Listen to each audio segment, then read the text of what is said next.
exponential. So we've got product of an exponential times another function of x. You can see here that we're not going to have problems dividing by 0, not dealing with logs. This here exists for all values of x. This here will be positive for all values of x. In other words, this function will be real for all x being real numbers. Right, so in this case we don't have a choice here because we've got products of two functions, so this is the only way out this time. Let's call this f, let's call this g, let's say it doesn't matter, we'll call this g and that f, and then f. Derivative of f will be derivative of this thing with respect to x is 2e to the 2x. And if you don't know why, look at my video which deals with differentiation of exponentials and logs. And we have the derivative of this. We can use the sum rule, and also this is a basic term here to integrate, so it's just 2x. Then we plug that into the formula. Product rule is f derivative of f times g plus derivative of g times f.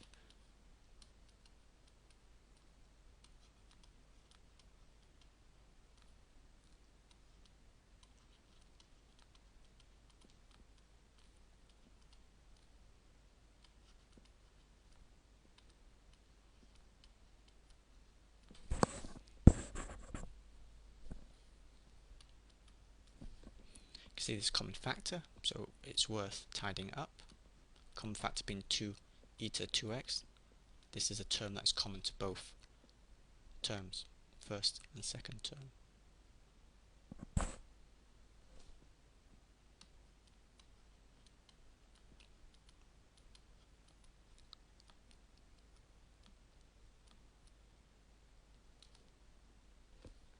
Okay, and this exists for all x in the real line.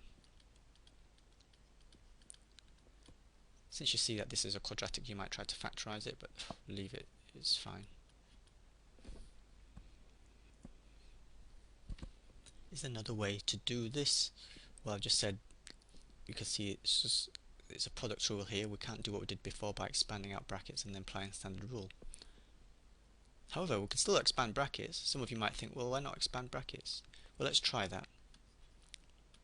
Remember, there's usually more than one way of doing things, but for various reasons, we may prefer one way to the other ways. Let's expand brackets in this case, see what happens.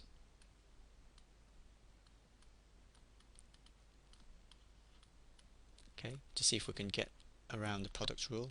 Right, so this is taking this through the brackets. Now, can we differentiate this thing without the product rule? You can see, well, let's see the first term. That is a function of x, that is a function of x, and they're multiplied together. So we need the product rule, can't escape it. Let's call this f, let's call this g, plus, and then this is something on its own, which is just a function of an exponential. So using the sum rule, the derivative of f will be the derivative of this, which we need the product rule, plus, and then just the derivative of this thing. Okay, so let's do it. So derivative of this thing, same as before, log e to the 2x. But the derivative of g changes. It's 2x. Therefore, the derivative of h will be the derivative of f times g, which will apply the product rule, plus the derivative of this term. We'll just do that on its own, 2e to the x. Okay. Now, for this term here, substitute into the formula. So it's going to be f prime g plus g prime f. And as I'm going along, because it's quite easy, showing your working is very important.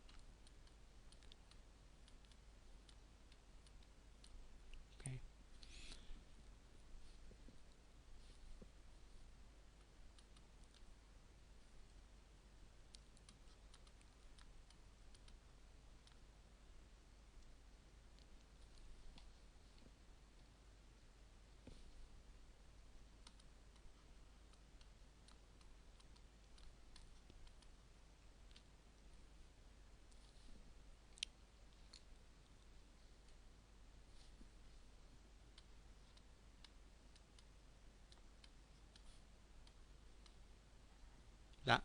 is that. Tag that on. What do we notice? It's a common factor of 2 to e to the x.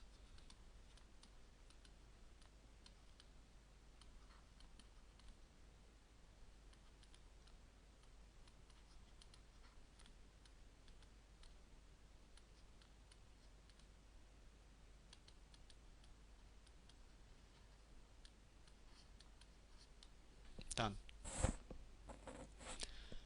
So I've shown you how to use the product rule for differentiation of a function that has one variable. We said that it doesn't matter how you label then f and g, because it doesn't matter. It's just going to get the same thing irrespective of how you label them. And the product rule is supposed to simplify some of the calculations. So the first example, you could see that we could expand the brackets. That was simpler than product rule, but if we had a high power, have something with a high power, then something like product rule would be way better than using the expanding the brackets method. Okay, so dig out some examples and have a go.